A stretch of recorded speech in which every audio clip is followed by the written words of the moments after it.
Hello, I am Brother Hosanna David. I want to share something really quick with us.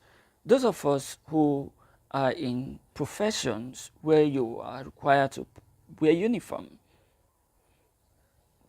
those of you who are students, those of you who are doctors, who are nurses, policemen and women, you wear uniform. There are some times that you actually don't want to introduce yourself so much.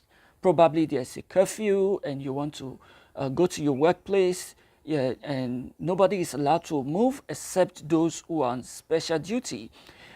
You feel like just putting on your uniform so that your uniform can introduce you to the people, maybe the law enforcement agents, that, oh, I'm a doctor, I'm a lawyer, or I'm a fire serviceman, I'm not affected by the curfew.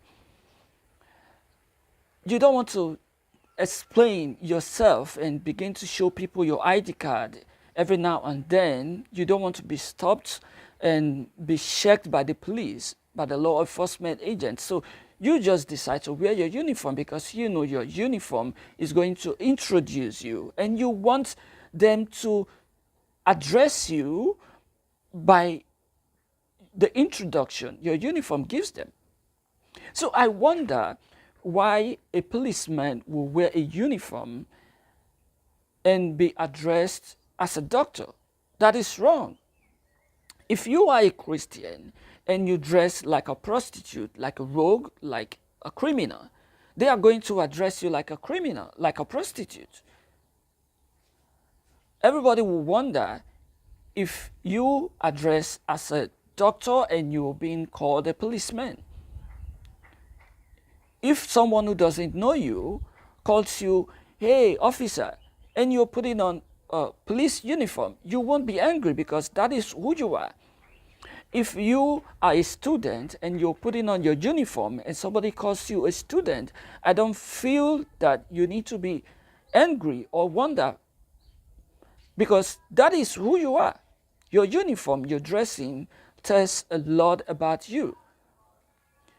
A lot of times we don't need to introduce ourselves. Sometimes maybe I go to the market, I go to places.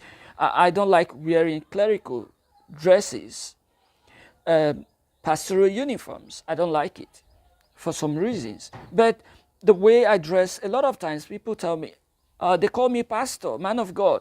And sometimes I jokingly ask them, do you know me? And they say, no. Then why do you feel I'm a pastor? They say, oh, look at your uniform, the way you dress shows you are a pastor. In fact, it happened to me recently. The way you dress is a way you will be addressed. If you are a Christian and you really want to make impact in the world we are living in, please dress like a Christian.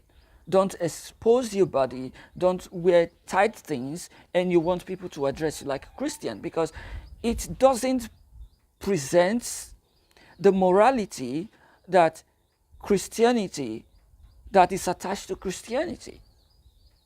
Nobody is saying your heart. So don't refer me to your heart that your heart is holy. If you are introducing yourself with your dressing as a criminal, as a prostitute, as a rogue, as a ruffian, if you are introducing yourself through your dressing,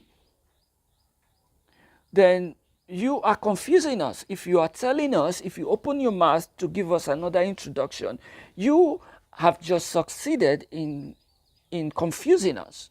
Because you can't put on the uniform of a nurse and you tell us that you are a police officer. You can't dress like a fire serviceman and then you tell us that you are a doctor. You're confusing us. Please, if you are a Christian, dress like a Christian. If you are a prostitute, dress like a prostitute. And let everybody know you by the way you appear. Don't confuse us. Those of you say dressing doesn't mean anything, the way you dress doesn't matter. Please, stop confusing unbelievers.